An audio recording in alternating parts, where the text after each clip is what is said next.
দ্বিতীয়বারের মতো ক্ষমতায় এসে আবারও অভিবাসীদের উপর কঠোর হয়েছেন যুক্তরাষ্ট্রের প্রেসিডেন্ট ডোনাল্ড ট্রাম্প।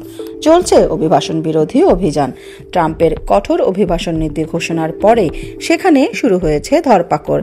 এখন পর্যন্ত আটক করা হয়েছে 500-রও বেশি অবৈধ অভিবাসীকে। অনেককেই ফেরত পাঠানো হচ্ছে নিজ দেশে। এমনকি সামরিক বিমানে করেও যুক্তরাষ্ট্র থেকে বের করে দেয়া হচ্ছে অবৈধ অভিবাসীদের।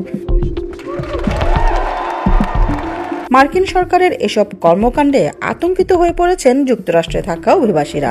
শুধু তাই নয়, ট্রাম্পের এই সিদ্ধান্তে মেক্সিকো সীমান্তেও আটকা পড়েছেন অনেক অভিবাসন প্রত্যাশী। মার্কিন প্রেস সেক্রেটারি ক্যারোলিন লেভিট সামাজিক যোগাযোগ মাধ্যম এক্সে জানিয়েছেন, ইতিহাসের বৃহত্তম নির্বাসন অভিযান শুরু হয়েছে। এইসব অবৈধ অভিবাসীদের ফেরত পাঠানোর ফ্লাইট শুরু হয়েছে বলেও জানান তিনি। C-17 বিমানে করে অবৈধ অভিবাসীদের নিজ নিজ দেশে ফেরত পাঠানোর কাজ শুরু করেছে সেনাবাহিনী।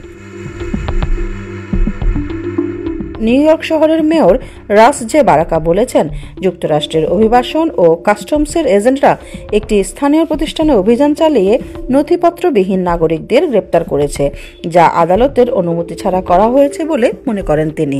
এই অভিযানে আটক ব্যক্তিদের মধ্যে একজন সাবেক মার্কিন সেনাও রয়েছেন বলে অভিযোগ তার।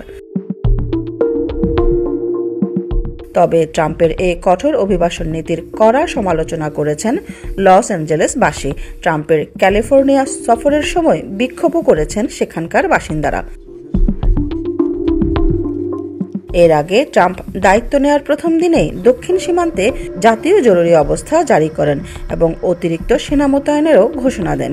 তিনি রিমেইন ইন মেক্সিকো নীতি ফের কার্যকর করারও পরিকল্পনা করছেন, যার ফলে মেক্সিকো থেকে যুক্তরাষ্ট্র প্রবেশ করতে যাওয়া ব্যক্তিদের আবেদন নিষ্পত্তি না হওয়া পর্যন্ত মেক্সিকোতেই থাকতে হবে। এদিকে যুক্তরাষ্ট্রের প্রেসিডেন্ট পদে ডোনাল্ড ট্রাম্পকে আরও এক মেয়াদ থাকার সুযোগ করে দিতে সংবিধানের 22তম সংশোধনী পাল্টে ফেলার প্রস্তাব এনেছেন রিপাবলিকান এক কংগ্রেসম্যান। তার প্রস্তাব অনুযায়ী যুক্তরাষ্ট্রের প্রেসিডেন্ট সর্বমোট 3 মেয়াদ দায়িত্ব পালন করতে পারবেন, তবে টানা 2 মেয়াদে থাকতে পারবেন একবারই। তবে তার এই প্রস্তাব গৃহীত হতে হলে মার্কিন কংগ্রেসের উভয় কক্ষে 2/3 সদস্যের সমর্থন লাগবে, আর অনুমোদন লাগবে 3/4 রাজ্যেরও।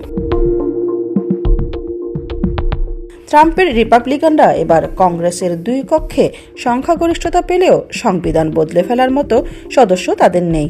এমনকি রিপাবলিকান সব সাংসদও যে এই প্রস্তাবের পক্ষে থাকবেন তাও নিশ্চিত করে বলা যাচ্ছে না।